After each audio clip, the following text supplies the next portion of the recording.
What's going on, guys? This is E. Welcome back to another video. Today I'm going to be doing a Q&A, answering all your guys' questions. A little bit ago, I made a post on my Instagram story, basically asking you guys what questions you had for me. So I'm going to be answering those questions straight from all my followers on Instagram. So if you haven't already followed me on Instagram, go ahead and follow me at ewokdoeshvac. I'm really active on that platform as well. These questions are going to range from HVAC questions, content creation, YouTube questions, financial questions, etc. Okay, so let's get into it.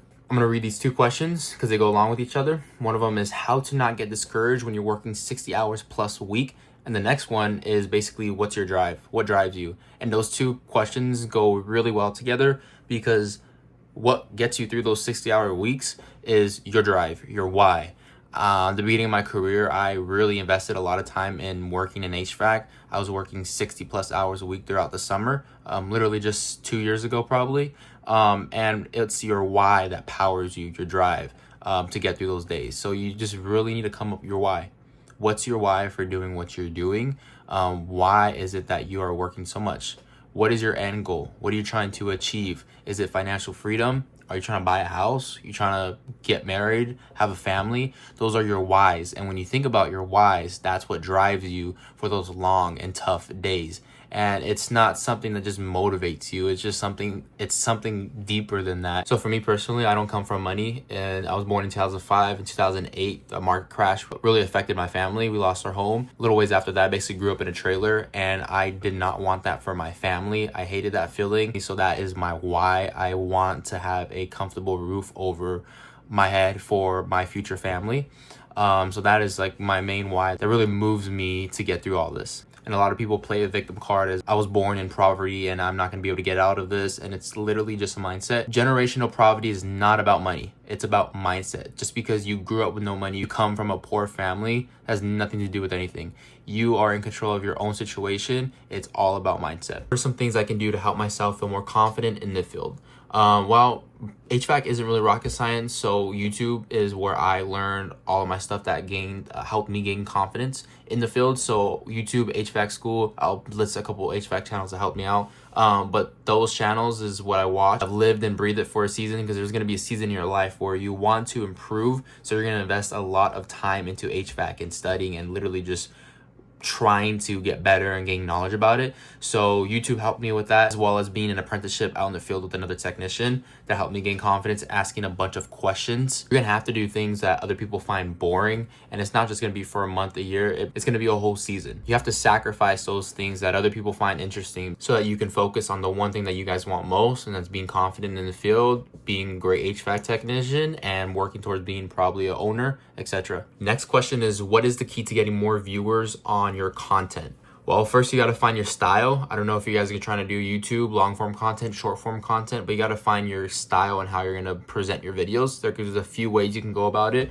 You can go about creating a seamless video. It makes your videos very easy to watch. So let's say you come across a problem, you just edit it out so it's easy to watch. I am new to the trade. I've only been in the trade for like 3 years now, and I come across a lot of hiccups. But at the end of the day, it happens so much, and if I were to show that in every video, it'd be very hard to watch. I learned from it. So you can make your content in that style. You can also make your content in a raw style, being more raw and natural, showing all the hiccups and problems that you come across, because that gains views too, because other people come across those same problems, they see how you handle it, and they're going to talk about how they handle it, and how now watching your video, they learn the better way to handle that situation, etc. But being raw has its perks. You don't have to edit as much. You can make longer videos. Longer videos creates more ad revenue, and you can pump them out a lot more.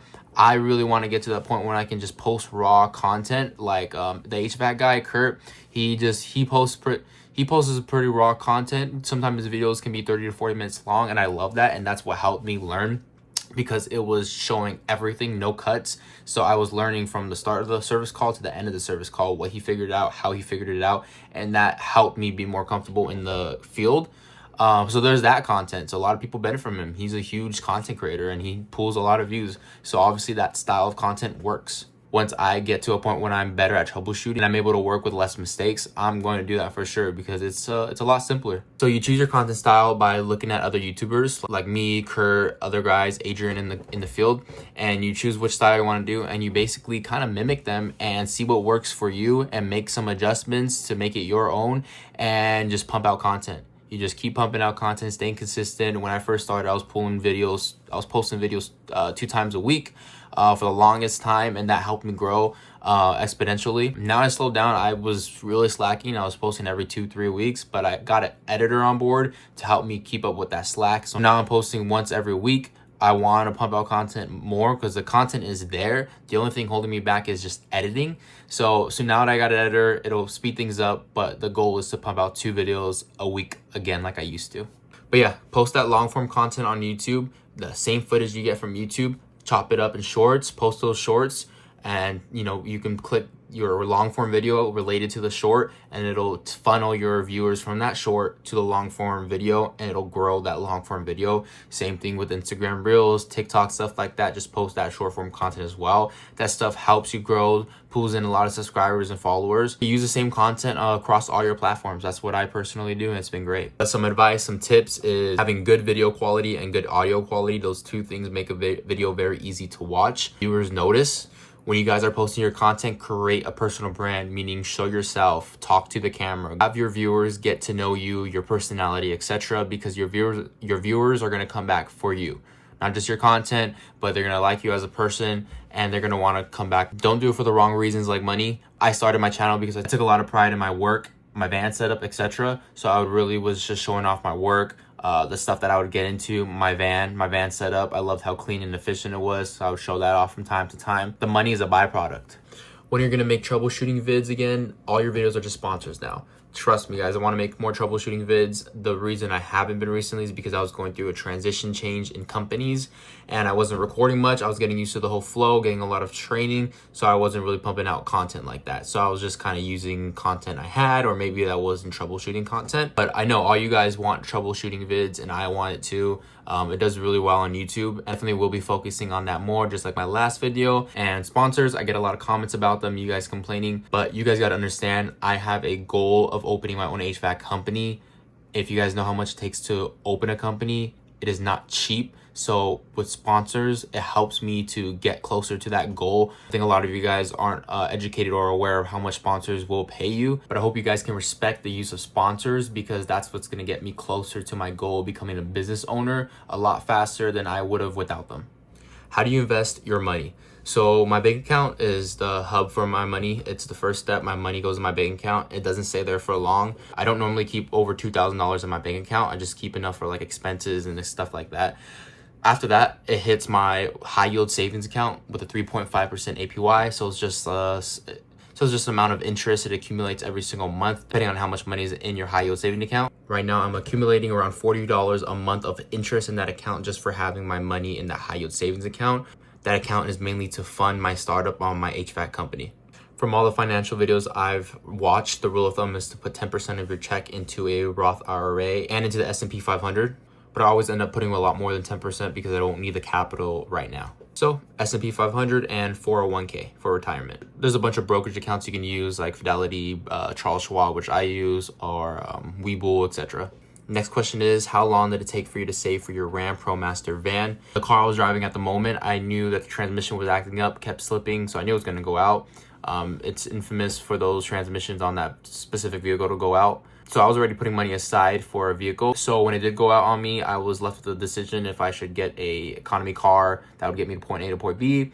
Nothing crazy. I was probably looking to spend like $4,000, $5,000 cash just on something cheap. Or I can just go all in on a van because I know I'm going to use it in the future and it's going to be a good ROI on my money. So I thought, why not invest in something that's going to make my money back? So I put a pretty good down payment on that van, and it should be paid off in a few years. I got a pretty great deal. I negotiated. Before you go into a car dealership, do your research. They are going to try to get you. So before I went into that dealership, I watched a ton of car negotiating videos from the salesman perspective, and then from someone trying to buy the car on their perspective. There's good videos out there. You can learn a lot from them for sure. So I left a dealership with $15,000 off MSRP. Next question is, what do you use to record? So I will have a link to my Amazon storefront with all the stuff that I use to record, but I use a GoPro Hero 13 with a magnetic chest mount. It's gonna be the link in my Amazon storefront, and then I have a couple batteries for backup. Pretty simple setup for POV shots. That's usually what I use for, I use a chest mount. I just invested in a drone, a DJI Mini 4 Pro. I think the 5's coming out, but it's just not quite on the market yet. So I'm gonna get the Pro for now. So that'll be cool to implement in the content that I create today. But yeah, I use my phone too to record sometimes. I use CapCut on my iPad to edit. Now I have an editor. He's editing all my videos now, thank goodness.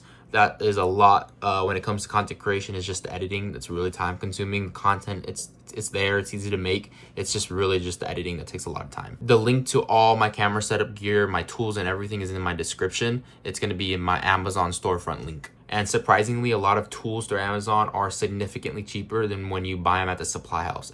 How much money should one starting in the trade expect to make? So when I started in the trade, it was minimum wage, $16 an hour. There's a lot of other companies out there that'll start you higher, I'm sure. I have a friend who has just been in the trade for going on a year now. He works with me and he's making close to $40 an hour. So you can see that the money is there. There's definitely opportunities. Obviously, you just got to get through that first year, the first 2 years maybe, and then companies will start to see your value in a way. Once you hit that 2-year mark, it's easier to get a job. That's what a lot of companies are looking for, unfortunately, is they want people with 2 years of experience. But you really just got to humble yourself, work for those small mom and pop shops that are paying you minimum wage, get your experience, and it's just only up from there, from new opportunities to a bigger company. But you just really got to get through that. The goal is not to be hourly forever. You want to be in control of how much money you make. You have full control of that, and what allows you to do that is sales. Sales gets this horrible stigma. People think of a car salesman, they're trying to take advantage of you. They just use dirty tricks, etc. But the sales that I'm talking about is pure motive sales. This book, What Should We Do? I highly recommend reading this. This is by Joe Crisera, and it helps you go into someone's house, offer a pure motive service that you're genuinely wanting to take care of your customer and want to provide that A1 service for them, because there's tons of chuck in the trucks, handyman guys that can go after you and they could really give them a terrible experience, taking advantage of them, ripping them off, doing work that they said they did and they didn't do it. I see that so many times in our trade. So there's so many people like that, but what you want to do is protect your client from people like that. We hear a ton of horror stories of people getting taken advantage. You don't want your client that's in front of you to be taken advantage, so you want to be able to provide them that A1 service, but they have to see the value in you. You be genuine, create that connection with your customer, and be able to overcome their objections, because sometimes they probably don't know what's best for them is for you, the A1 5-star company like you, to take care of them. So you need to learn how to overcome those objections, and this book really helps you out. I definitely recommend reading it. There's a book that really goes in hand with this one that I would read first. You kind of read it in order. It's called Maximum Influence. It's a really seamless read if you read the Maximum Influence first and then What Should We Do? It basically helps you see from your client's perspective of how he thinks and feels, his thoughts behind making a decision. After finishing those 2 books, I'm reading this book called Branded Not Blanded by Dan Antonelli. It's about building your HVAC company's brand. You can see like these brands, Ghetto, Absolute Airflow, etc. There's probably brands that you've seen before and this guy has created. So I want to do everything right in my business, and the foundation of your business is your brand. Your brand, if you get it right, it will save you in the long run money on marketing. And if you get your brand wrong, you're gonna be dumping tons of money marketing and advertising. Like I was saying, a lot of people underestimate how much money it costs to start up a company. Some of the wraps that Dan Antonelli has designed, and just getting your brand and design by Dan Antonelli, it's $20,000 to $30,000. It's definitely an investment. For me personally, I definitely want to go through Dan Antonelli and have him create my brand, because he is definitely great at it. As I'm reading that book, I'm also reading Win Over Friends and Influence People. It's a great book that I have read in the past. They made an updated version, so I'm just getting up to date on that version. The next question is, I want to start making videos of content, but I can't get past the timidness. So definitely it's there. When I started, that was the number one thing. I was super nervous, and I had only been in the trade for 1.5 years at that time, and I didn't know much, and I didn't think I knew enough to be making content, because it's like, who's this kid trying to make content?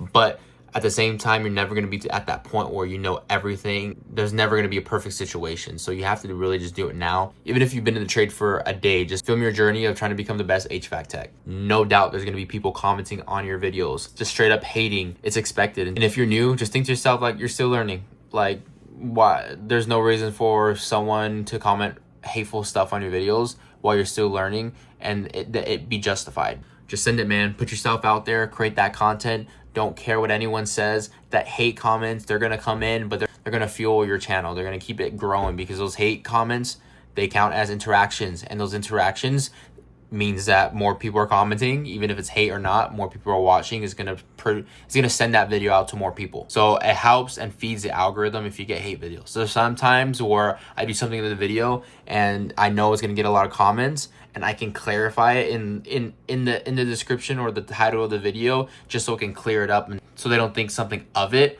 But I don't, because I know that they're gonna comment. I made a video of me just at a service call changing a fuse at a furnace, and obviously there's something that causes that fuse to go out, and I posted the video without talking about it or showing why the fuse went out. So everyone thought that I changed that fuse without even knowing why it went out. So I got hundreds of comments saying like, oh, this is gonna be a callback, oh, you're gonna be called back with horrible tech, why don't you diagnose the problem and why that fuse went out.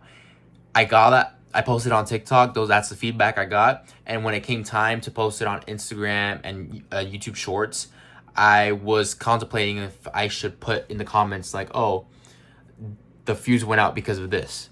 But I was like, you know what? No, I'm not going to put that in, because I want that interaction on those videos of people commenting about that fuse to grow my channel. And that's what happened. It got tons and tons of views. And the reason why that fuse went out, their dog chewed up on their low voltage wire at the condenser and caused a short. But yeah, I just didn't show that. There's been comments recently about my lips, of them being shiny, and people think I'm wearing lipstick, and they just make fun of me in the comments. But it's just funny because I don't need to explain myself. I didn't respond to not one of those comments. I'll address it now. The last like 2-3 weeks, my lips have been literally bleeding, like dry and chapped, and the only thing to like make them feel better is to put a bunch of chapstick on them. That's the only thing that relieved it. So I had to constantly reapply chapstick like every 30 minutes. It sucked. They're a lot better now, and I don't have to do that anymore. But there's gonna be dumb comments like that where it's like, don't even address it, don't reply to them. If you guys take anything from this video, there's 2 quotes that I always think about when I'm trying to progress and make progress, and I put them together because they flow very nicely. So the quote says, don't expect different results doing the same thing over and over again, because persistence without the right insight will result in the same outcome. So having the right insight or knowledge per se will help you implementing it over and over again. You're gonna get different results and a different outcome that's gonna be greater than what you once had. But if you guys have any more questions, drop them down in the comment section. I'm gonna do my best to get to them and answer them in the comments. I appreciate you guys watching. Stay tuned for more content. I have my editor pumping out 1 video a week, so look out for those videos. Don't forget to like and subscribe to this video, but I'll see you guys on the next one.